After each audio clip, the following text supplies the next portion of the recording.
The Citizen Mike Show.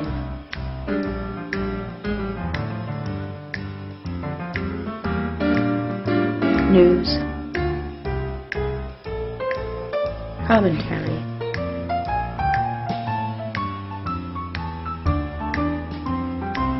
Interviews.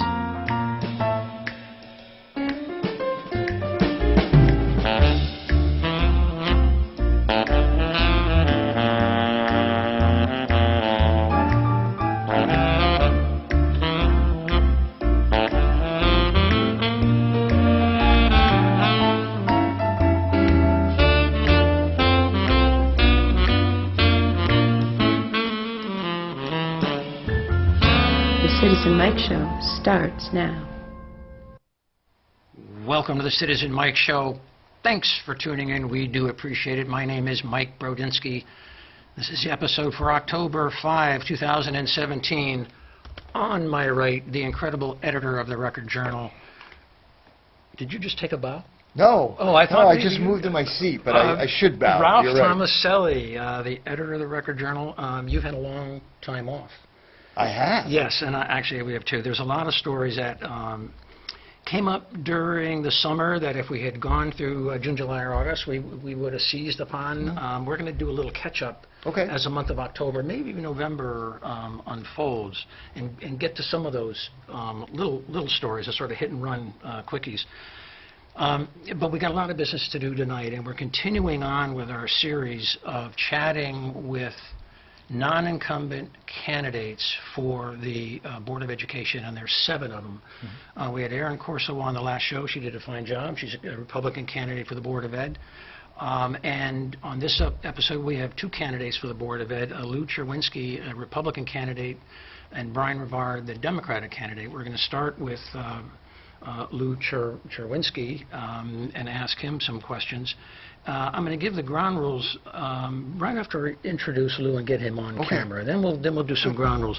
Lou, thanks for coming on the Citizen Mike Show. You're a good sport and very brave. We appreciate it. And same goes with Bryan Rivard. Also, we thank him. Thanks for having me, guys. All right. So the format that we're going to follow is the same one that we did for Erin Corso. And it's a bit of a reaction, my reaction, against the format of the candidate forum that they have at Town Hall. I really don't like the format of pop surprise questions, a pop quiz kind of a thing, where the candidates don't have a chance to think about and prepare their answers. And why is that? Well, if you're on the Board of Ed and the Town Council too, nothing should come as a surprise. You have an agenda. The agenda sets out the item to be discussed and voted upon. You have a chance to research it, ask around, prepare a presentation if you want to do that. And if you're on the Board of Ed, you have a chance to come to a board meeting, discuss an item when you're at your most thoughtful. There are no surprises there. So I wanted a format on this show that sort of replicates that. And so I've crafted 3 questions. I've sent them to each of the candidates. They're identical. We're going to ask each of the candidates the exact same question. We're going to read it exactly as emailed. They've had the question for quite a while. They've had a chance to rehearse in the mirror and do whatever they want to do, massage the answer. We're also going to devote about 10 minutes with each candidate. That's not precise. Guillotine isn't going to come down, but that puts a premium on how concise a candidate is. And let me tell you why I decided to do that. Okay. Because we don't like politicians that natter on and on and on and on and on. I mean, you get too wordy, you lose the point. Put your finger on the point, express the point, make your case in a concise fashion. So this is a little bit of test of time management for the candidates too, and you and me. Right. With that being said, we got all the ground rules, It sounds like you covered them.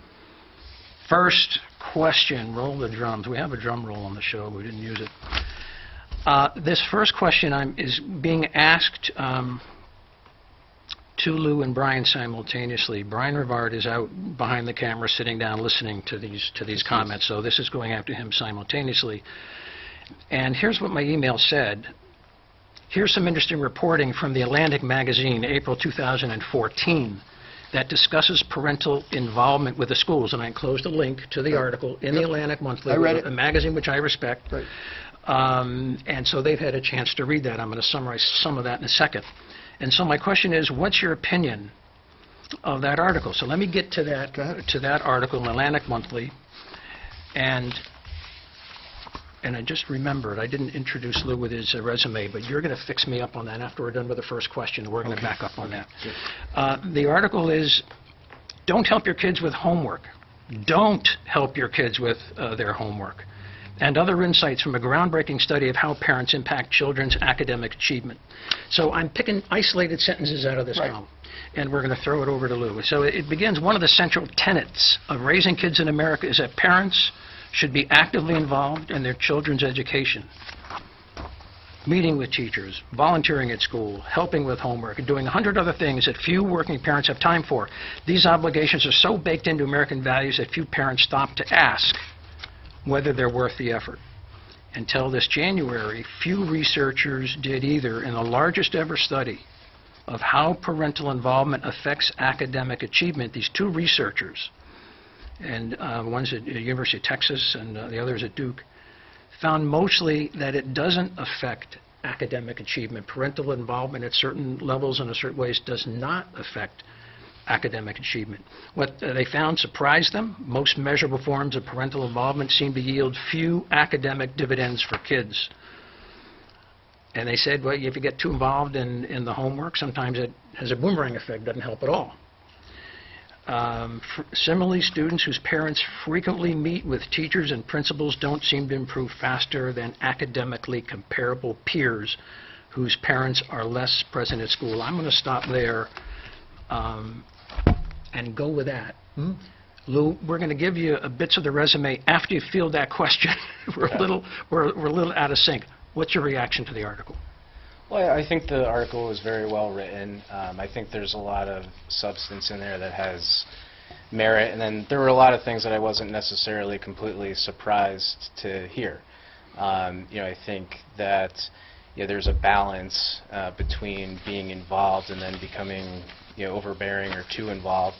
And I think that really has to do with family dynamics and the parent's individual approach, as well as the child's individual needs and how the structure of the school system is set up. So, I think that it really has to be approached on a individual child level. Yeah. Follow up for you? No. Me neither. I want to get to Lou's resume. Right. This comes from his website. It's available, whoever wants to look. Lou Czerwinski lives at 33 Ridgeland Road. He's been in Wallingford for the past 7 years, grew up in Cheshire, was active there. He graduated from the Western New England University in Springfield, Mass. He got a BSBA in finance. He started his career in financial services some 14 years ago with MML Investor Services. And then later he joined First Niagara Investment Services, working out of the Wallingford location on North Colony Road. Lou now has an independent wealth management practice here in Wallingford. He's a member of various relevant professional organizations.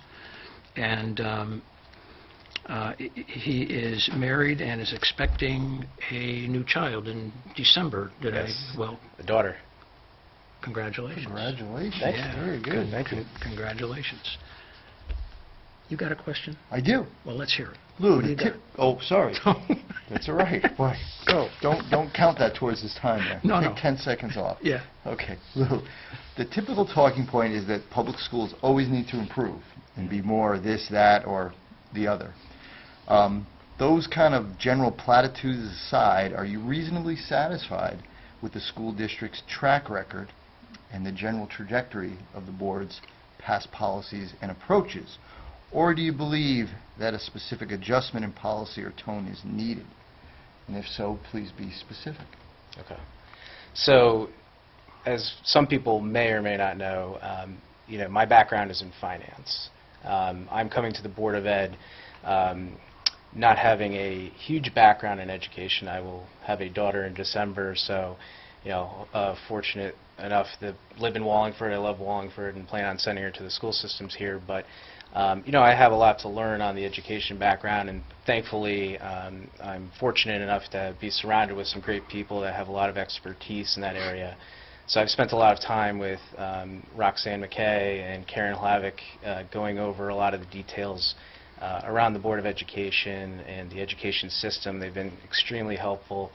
I think what I bring to the board is really the financial background, and I'm not going to pretend to know the answer to things just to give people an answer. I'm going to rely a lot on some of those folks until I get up to speed on some of the education stuff, just as much as they would rely on me to come in and be an expert on the financial matters or the budgeting. So I would say that I think that things seem to be going pretty well. I think we have a lot of issues at the state level, including some funding that we may be losing if we don't get things moving in the right direction. So there's a lot of things that are up in the air. So I think it's hard to give a solid answer of whether we see things moving in the right direction until we have all the pieces of the puzzle to make that determination. So, Lou, just to follow up, from time to time, Ralph and I talk about education issues, and the cafeteria workers have come up and their contract, and of course, budgets and other issues from time to time. I gather from your answer that nothing that has crossed the newspapers in the last, let's say, 12 months or so, has come up on your radar screen as, ooh, that's curious, or ooh, that you wince kind of intellectually when you read something about a Board of Ed decision. Nothing like that has occurred so far. Not really. Okay. Like I said, I think there's a lot of uncertainty right now. So, I think it's hard for anyone to put their finger on the pulse of what may or may not happen until we get some direction from the state level. I think that we do our best going forward to, put the best programs out there for children, that we can afford, and just do our best as a town. I'm going to take the next question. Go ahead. Okay, so this is what we emailed. 13 people are running for the Board of Education. 9 will be elected. Why should voters make you one of their choices for the Board of Education? What distinguishes you from the rest of the pack? What will your presence add to the group formed by the 8 other members that are elected to the Board of Education? Sure. And I may have went into this a little bit earlier, but my background being in finance, budgeting, and I have some experience in real estate, I think that's really what I bring to the table. I think that any board should really have an eclectic group of folks with different backgrounds and expertise. From what I've been told, there isn't anyone that is running for election or re-election that has the sort of background that I have. So I think that it would be beneficial to the board to have someone with my background, and I think I could provide value in that respect. Your experience is in wealth management, I gather, and I take that as sort of investing stocks and bonds and things like that. Are there specific skills that you have acquired in your education or practice that you believe are directly transferable to a Board of Ed experience? Well, I think that the nature of my practice lends itself to being somewhat analytical. And I think with budgeting and those sorts of activities, I think having an analytical nature as opposed to theory and conceptual type of thought would be beneficial. So I go by the numbers. I'm good with spreadsheets and budgeting and those sorts of things. So that's where I think I could bring some value. Let's make that the last word. Okay. All right. Sounds good. Yeah. Thanks for coming on the show, and good luck on the campaign trail. It's a lot of work, a lot of stress doing that. Thanks, guys. And we appreciate it. Thank you. Okay. We're going to take a quick break, and we are going to be back with Bryan Rivard, the Democratic candidate for the Board of Education. Don't go away. Second guest on the show, the Democratic candidate for Board of Education, Bryan Rivard. Bryan, thanks for coming on the show. Again, a good sport and very brave. We appreciate it. Thank you, guys. Good to be here. Happy for the opportunity. So we took the liberty of going to your website to pick out a few facts about you. You live on Mansion Road. You went to Cornell University, and you were graduated in 2003 with a B.S. in engineering. You are currently in your 12th year at Pratt & Whitney, and you work there as an engine program manager.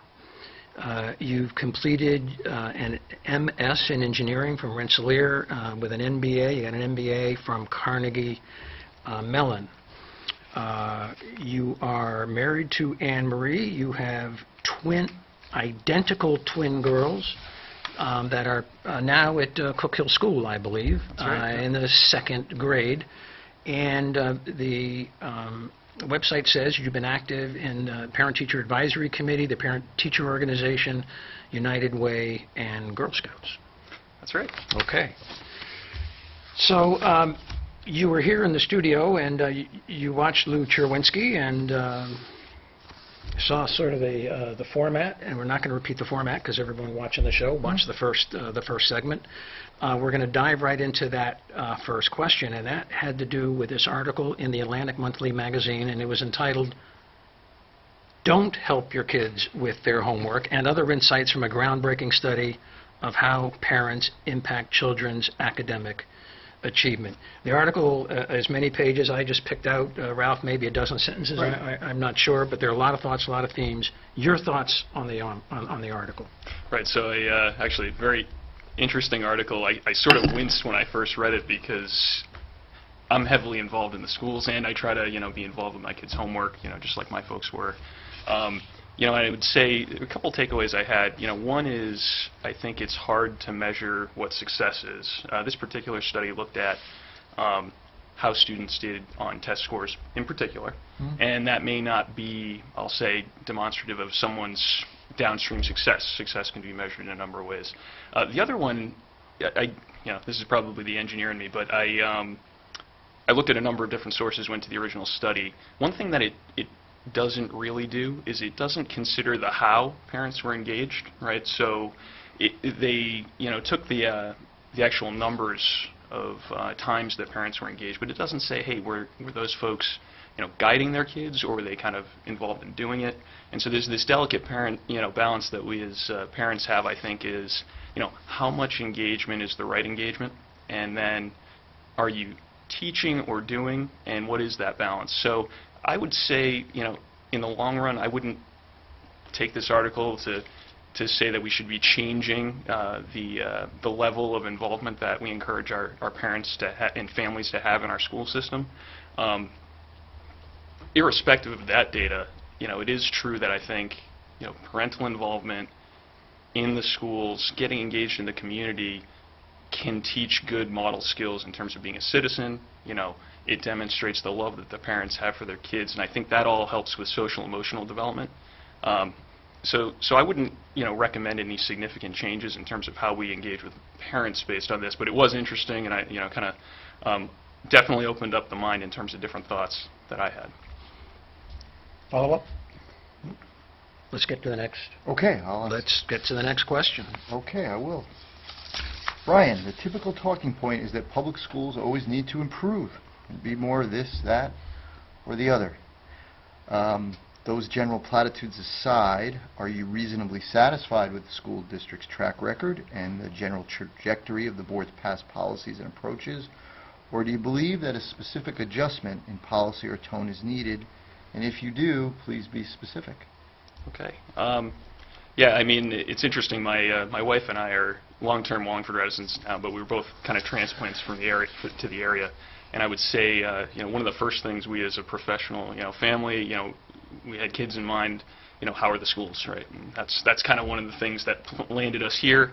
And I would say that the general trajectory's been good. One of the reasons that I'm interested in running for the board, though, is I think there's a lot of external factors that affect how students graduating from a school system I'll say their long-term position and success. One of them obviously is the cost of college.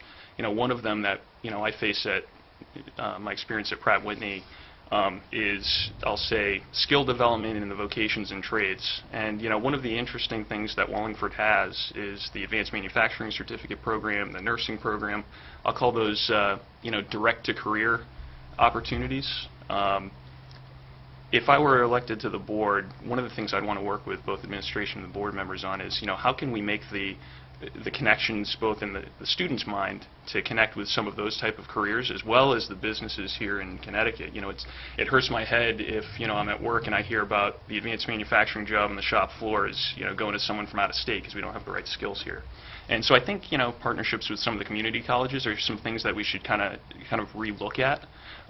But relative to where we've been, pretty good trajectory. I would also say, because I don't like to throw everyone who gets into public office, especially Board of Ed, is doing it, I hope, because they love it and they're interested in it. And every one of us as a team would face, I'll say the challenge or issue of the time. And, we can always benefit from 20/20 hindsight, so I'm not going to say that they didn't make any good decisions. I think everybody, did what they thought was best for student success. In the email that I sent to all the candidates, there was a sort of a collateral thought that went along with this question, and it says, so after the new board is elected, and let's assume you're on it, will things pretty much be the same, pretty much a status quo?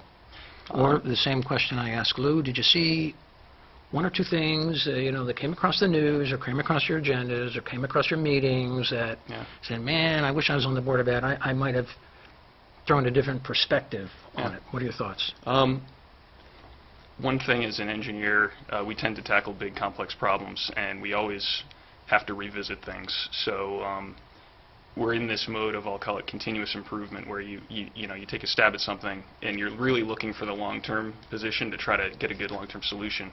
I can't say anything specific that I would change, but what I would encourage us to do is to, as we make decisions, try to have a retrospective look at things and then assess how we did, and then use those in our strategic planning process going forward. What are the things that we want to maybe adjust along the way? Because it's change in education can be kind of a long-term battle, and that's I think what my approach would be. A quick answer to the next one, because we are going to run out of time. You mentioned relationship with community college. Just quickly, what was the point there? Main point there was, I think if we can get some connectivity with some of the schools that are investing in these director career opportunities where we might have gaps in the state, I think that might be something I'd like to work with the board on more and have the Wallingford folks connect with that. We have one question left. We have one question left. 13 people are running for the Board of Education. 9 will be elected. Why should voters make you one of their choices for the Board of Ed? What distinguishes you from the rest of the pack? What will your presence add to the group formed by the other 8 board members that will be elected to the Board of Ed?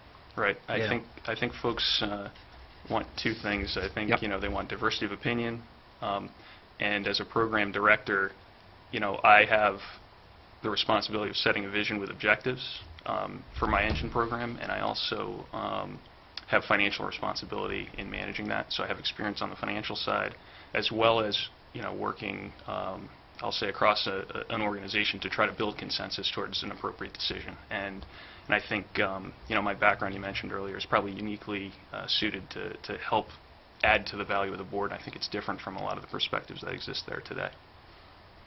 Okay. Okay. We got it? We got it. Thanks for coming on the show. Thank you guys very much. Appreciate the time. Okay.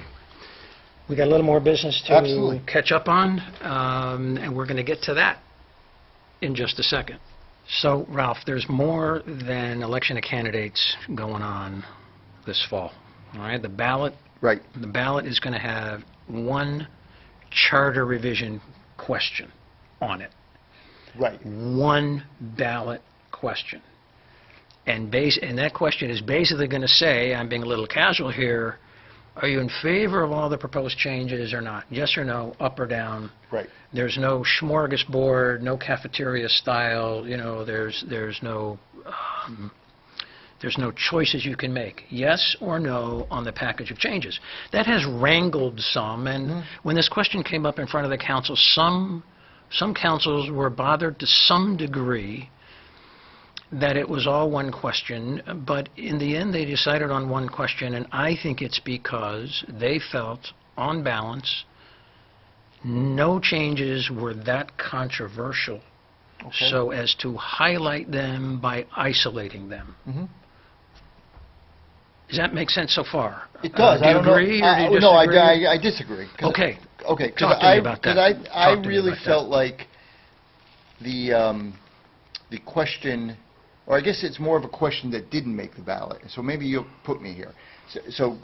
And I apologize. So I think you're going to set me straight on this one. But the one that really rankled me was the fact that I wanted PUC membership increased. Yeah. But that's not even on the ballot. So my apologies to viewers.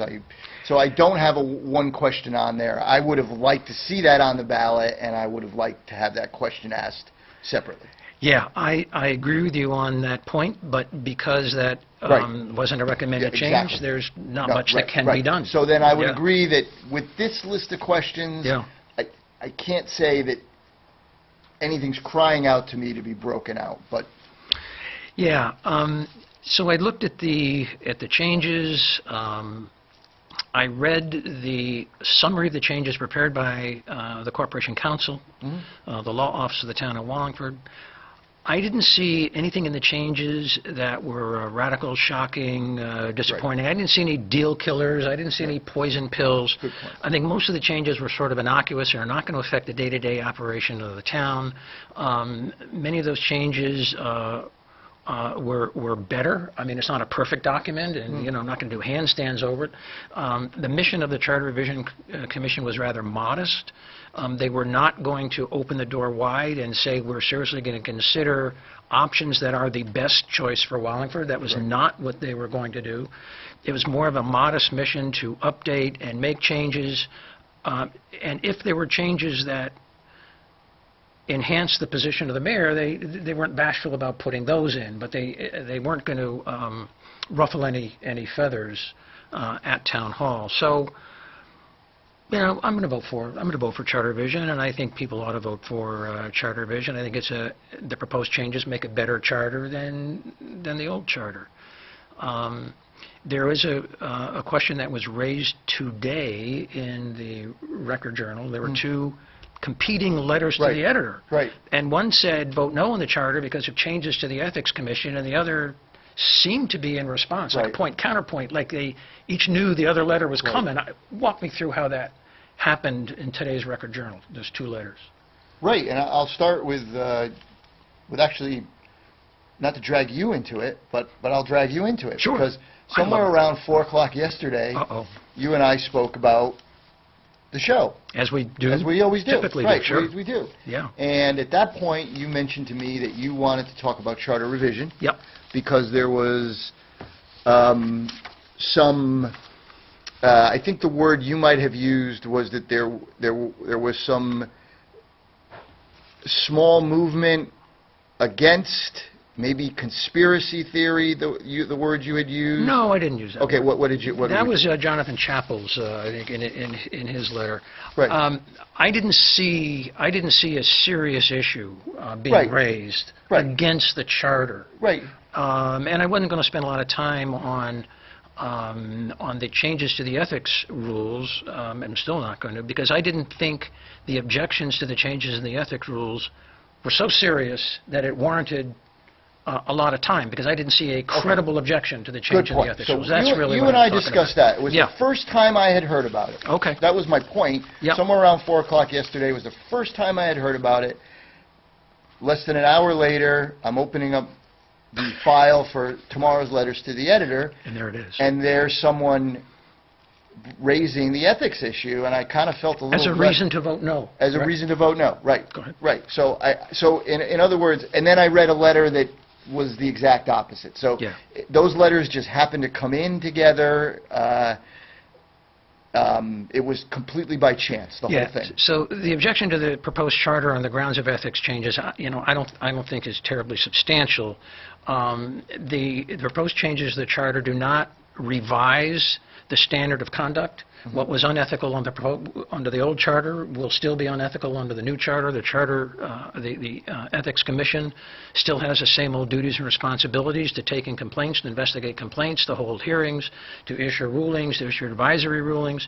All that stays the same.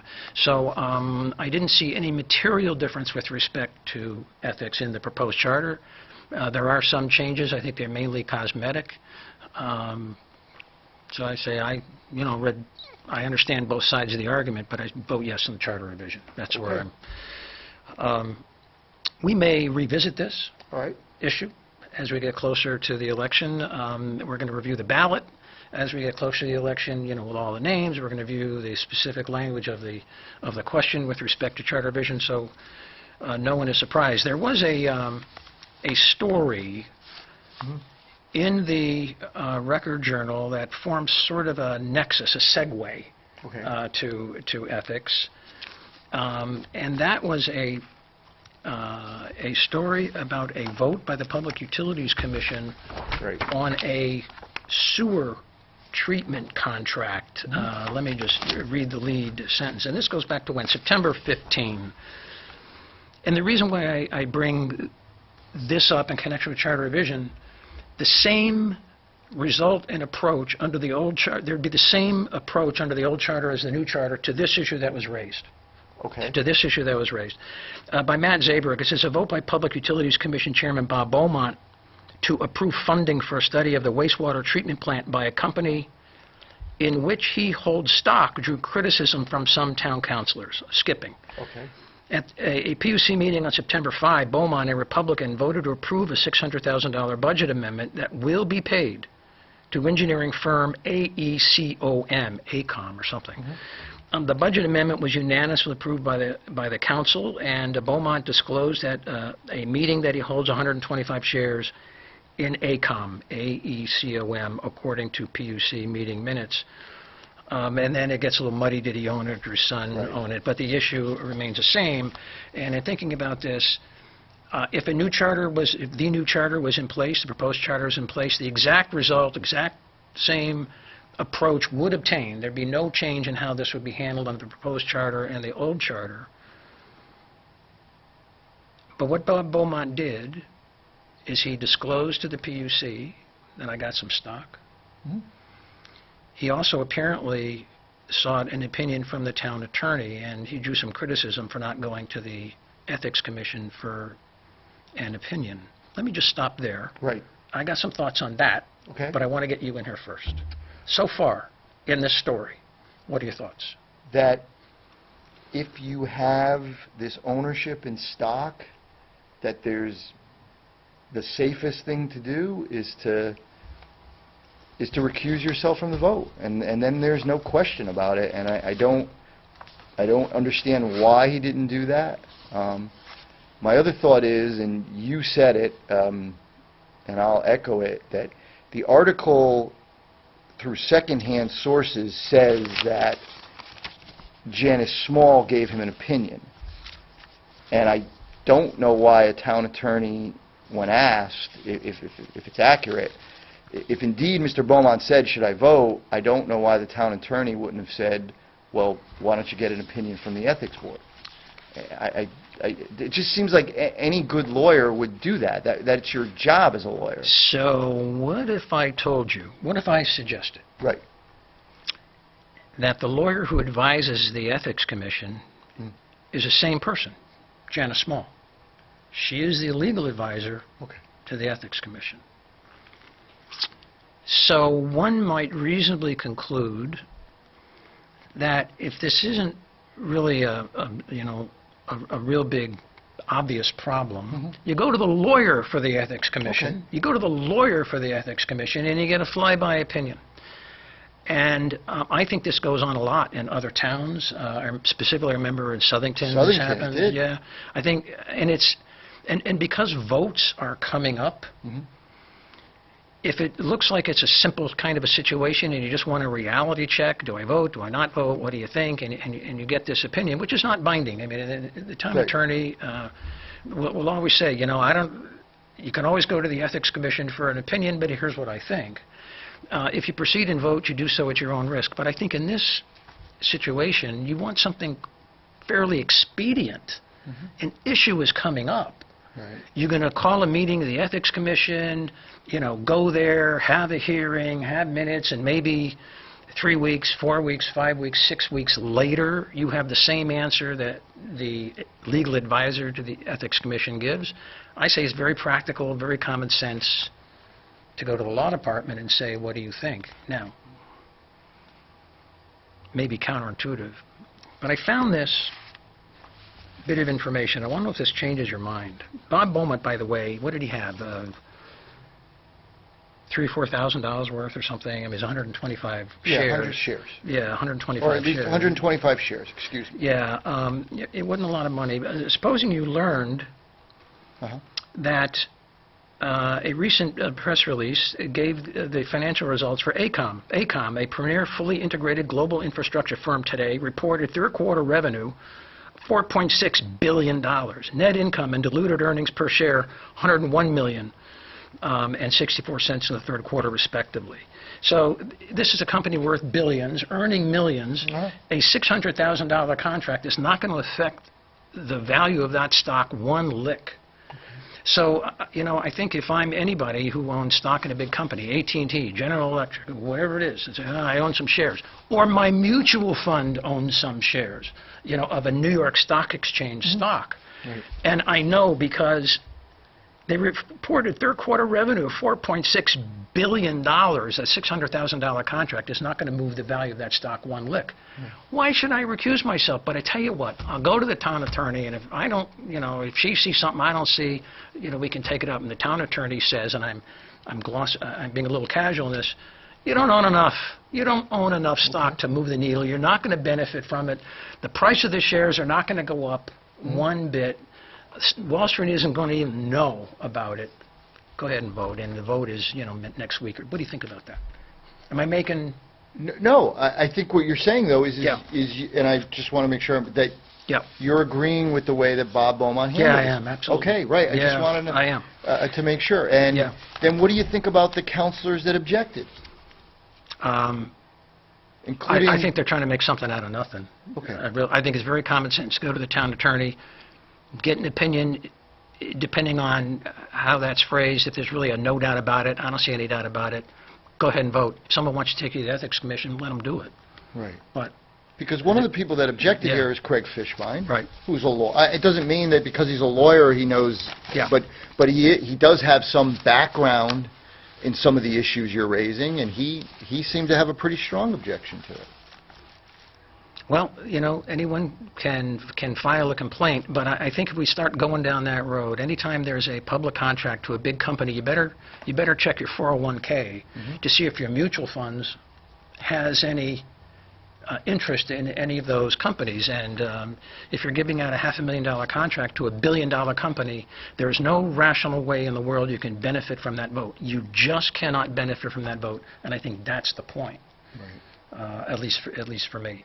Do you think that the problem that maybe and I guess they're not here, so it would be just Yeah. conjecture, is part of the issue they have? Are they mingling in this issue of the size of the PUC and this vote here, that somehow because the PUC is in a larger body, he was forced to vote? No. No, okay. I don't think so. I think it's if someone wants to vote on it and you have to wait 3, 4, 5, 6 weeks for an ethics opinion on something that is pretty obvious, come on. You know, that's how I look at it. Okay. You disagree? Well, I think that like anything, Yeah. you shed some light on some of the factors here. So one of the candidates running for town council is unaffiliated town council candidate John Sullivan, and I'm not using Right. the word independent because that has kind of a different connotation Absolutely. to it. So I'm using the word. The correct term is unaffiliated. Yeah, I'm using- Independent. I mean, you could be a Republican candidate and be an independent That's right. candidate, right? And you know. So I just want to make that clear. Right. No, how I this is- think how this is I think working. that's an excellent way to do it. So something very unusual happened in the month of September. Unaffiliated candidate John Sullivan, he used to be a Democrat, Right. went to the Republican Town Committee Okay. to seek votes Mm-hmm. from the Republicans, from the Republican Town Committee, from the Republican Party. And based on the article written by Matt Zabrook that appeared in the Record Journal on September 18, he went and he gave his pitch. It says he went there to give his pitch on why he deserves re-election. I understand from this article and just sort of checking around that John Sullivan praised the mayor. Hey, you can't go to Republican Town Committee and not praise the mayor. Right, You're looking for votes, absolutely, right? right. So he praised the mayor. He dissed the Democrats to some degree. His pitch was, you'd rather have me than another Democrat on the town council. My understanding was he received at least a polite applause. I guess you, depending on your perspective, you may always. I don't think it was an uproarious applause, but he was at least politely received. What do you think about that? I'm going to stop cold here. Right. Well, first Yeah. off, I wasn't surprised. Ooh.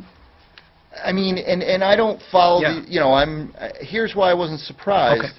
I got the impression from our reporting and some other things that John's falling out with the Democratic Town Committee was hard, for lack of a better word, that there was quite a divide, that there were hard feelings.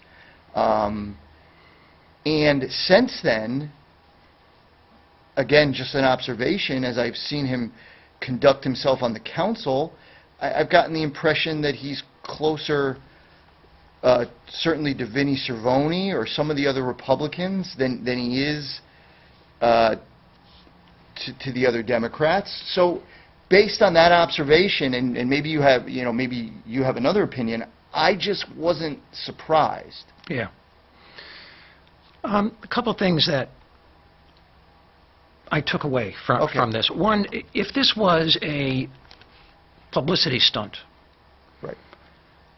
I don't know if it was, but if it was a publicity stunt, and there's some circumstances that might form the basis of an argument that it was, because Republican Town Committee at any one time is 30, 40, or 50 people. There's Right. not a lot of Right. not a lot of people in that room, and most of them know who they're going to vote for even before John Sullivan walked in. I mean, Right. is he really going to move the needle in by what, 10, 20 votes? Right.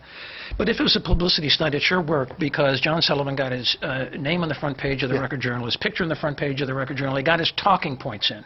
He got to bash the Democrats, praise the Republicans, and say, well, I'm just doing this for the good of Wallingford, which is, the boring talking point, that everyone claims. The other striking thing to me was what a strategic mistake by the Republican Town Committee to entertain this. If someone, on the basis of John Sullivan's presentation, decided to vote for all six Republican town councilors and John Sullivan, because you got 9 votes, I got up Right. to 9 votes, and they made John Sullivan the 7th vote, that 7th vote could knock out Right. Shortell, Right. Marone, Right. Letourneau, Right. and that one vote that you give to John Sullivan may doom one of their own. Why would any strategically thinking town committee, Republican or Democrat, entertain a pitch from an unaffiliated voter which may cost one of their own seats? That I didn't understand. Well, Your thoughts? I agree that it was. I think the story probably helped John, but I will point out that he didn't comment for the story. Oh, that was smart, though. Yeah, but right. No, think I that was just smart. wanted to point that out, that Yeah. John, and maybe that was intentional. I was kind of surprised he didn't comment, but I didn't get a lot of details from the reporter about whether they heard from Matt afterward, or whether he heard from John afterwards, or so I just wanted to point that out. The other irony in this, and here I'm going to speculate a little bit, but as long as you confess to speculation, you can give it the weight it deserves, Okay. yeah? Okay, Right, so right. there's a little speculation. Fair enough. Fair enough. So sooner or later, Mayor Dickinson is not going to run for re-election. Yes. And there's going to be a bit of a feeding frenzy as to who is going to seek that seat. Yes, I agree. And I think, I'm speculating, Right. that John Sullivan is looking at this election to see how well he can place in the order of vote getters, and that if he places quite well, let's say in the upper tier,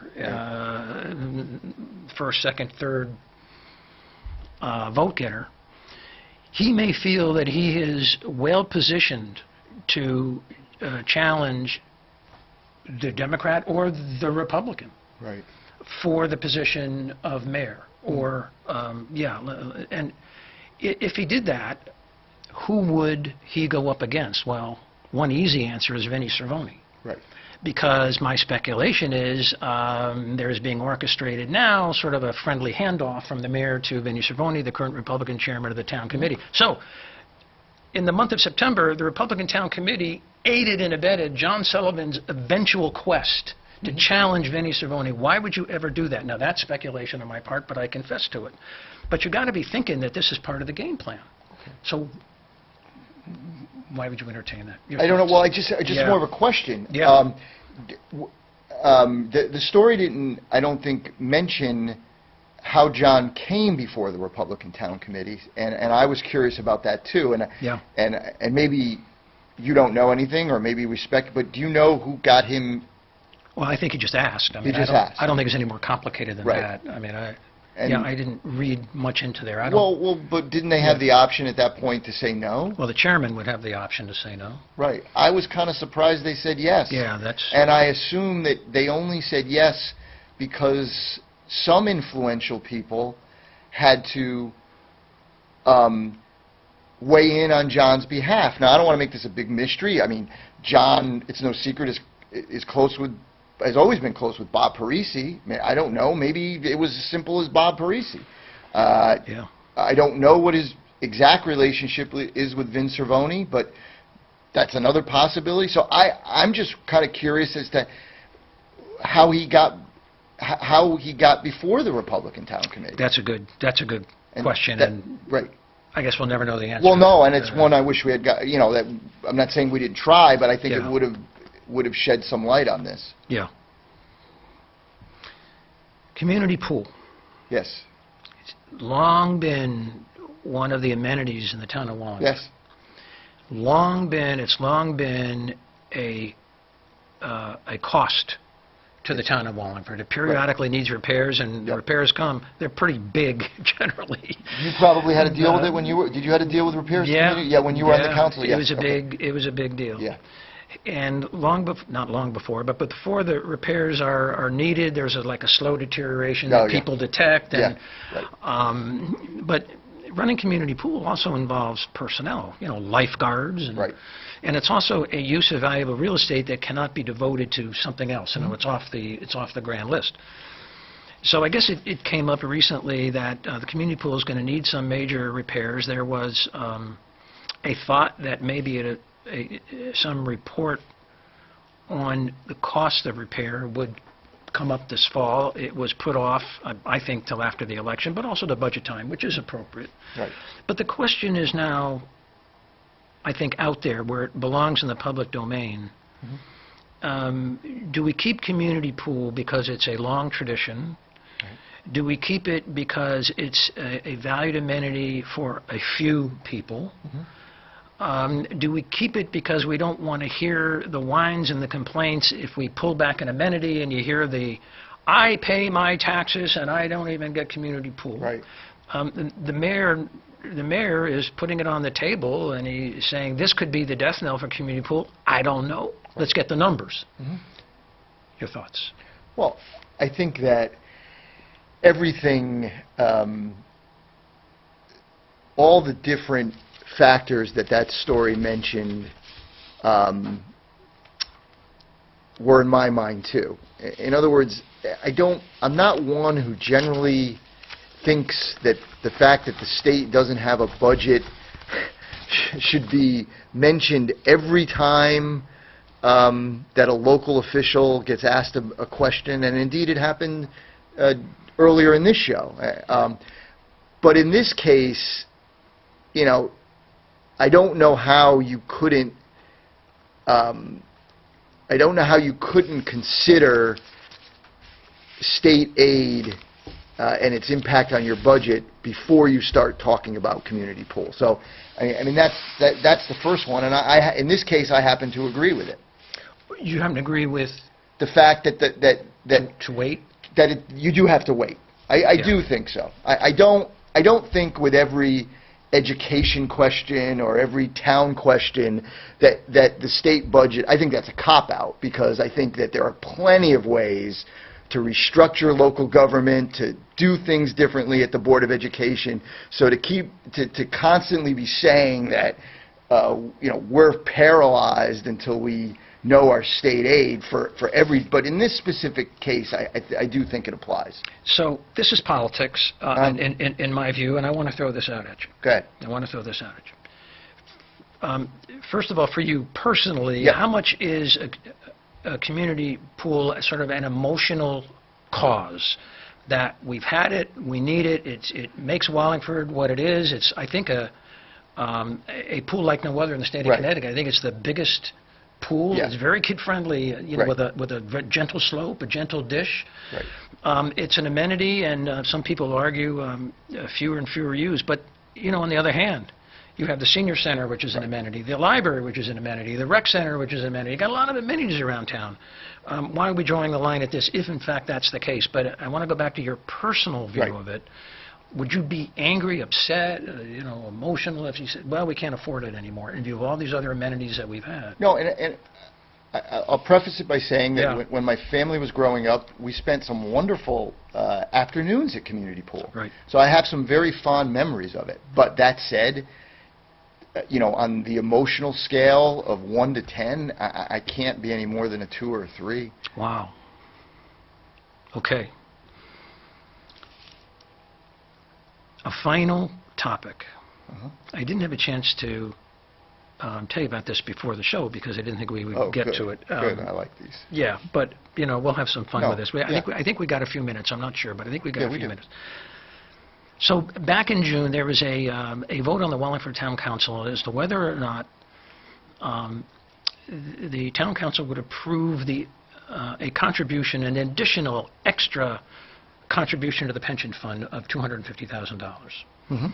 And I wrote a piece in the Record Journal. It's one of my few op-ed pieces. Right. And I said, good, the Town Council voted it down, and Vinny Testa put his finger on it, and he says, no reason why you take $250,000 that you have in your reserve Right. fund and just add it into the pension fund when there's been no measurable benefit. We're contributing everything that No. the actuary says we should, and Vinny Testa objected to that, so I wrote a piece on that. Right. Well, lo and behold, Jim Bowes, the town controller, Right.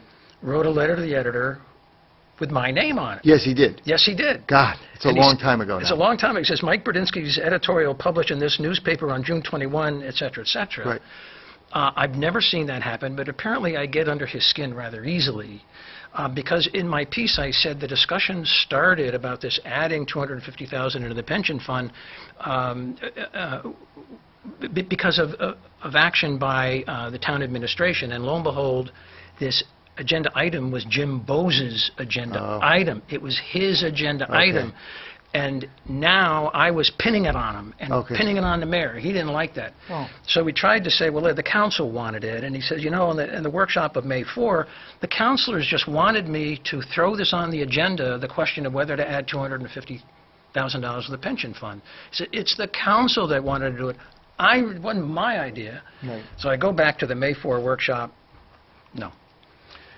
Didn't happen the way his letter to the editor said. Putting this on the agenda for the council to vote on, $250,000 out of the surplus into the pension fund, came from the mayor's office, came from Jim Bowes. He put it on the agenda. They advocated for it very strongly at that meeting in June that I wrote about. They pitched it. They wanted it. They tried to support it. Vinny Testa opposed him, and some others did too. In the end, it didn't work. But it's very unusual to have Jim Bowes go, you know, after after someone who writes a column, anyone for the administration to do that. He certainly wouldn't go after Steve Knight. No, he would not. No, he would not. And no, he would not. So I was honored, but I wanted to set the record straight. Right. And we should point out that attempt to move that money passed, failed. I can't recall. They didn't move it. Right. It's still in the surplus. Right. So in other words, We're still in the fund balance. Because you said fund balance. Vinny, and I do remember, but it wasn't just Vinny Testa that opposed this move, right? That's correct. It was voted down. I think it was. I don't know what the vote was. Right, but and it was this. It was another. I think what I did see this in the spring and the early summer, as the town council dealt with the budget, was sometimes an interesting coalition of Republicans and Democrats who weren't taking the mayor's word as gospel. Yeah. Well, in this particular case of the contribution to the pension fund, it seemed as though Jason Zandri liked the idea, and Vinny Testa didn't like the idea. And Vinny Testa's side prevailed. I believe there was a counselor or two who said, once we put $250,000 out of reach into the pension fund with no material benefit back in the way of measurable reduced contributions, it's gone. Right. The money is gone. So if the state cuts its back, or if we have other budget problems or other needs, like community pool, that's kind of the nexus. Right. If we need $250,000 for community pool, there you go. Would you rather fix community pool? Right. Or bury it in a pension fund where you'd never get any benefit Good point. whatsoever? Take your pick. It's not that clean a choice. But that's the weighing of priorities. Right. You got $250,000, you got community pool out there. Okay. I didn't put that together. Good point. Yeah. Should we call it a day? I think we're out of time. I think we're out of time. Thanks to Bryan, Rivard, and Lou Czerwinski for coming on the Citizen Mike Show. They're candidates for the Board of Education. Next week and the week after, we have additional candidates, Republican and Democrats, coming on the board. We're going to ask them the same questions. We're going to present their brief resume, and we'll have a little chat. Good. Thanks for watching. We produce these on Wednesdays. You can see it on WPAA, this show. You can see this show, WPAA, Thursdays at 9, Fridays at 9, Monday, Tuesday, or Wednesday at 9. Or, if you go to YouTube and plug in your search words, Citizen Mike Wallingford, and plug in the name of a guest like Czerwinski or Rivard, on the YouTube website, this show will come up towards the surface, so you can watch the show on YouTube or on WPAA. Sounds good. Thanks for tuning in. See you next time.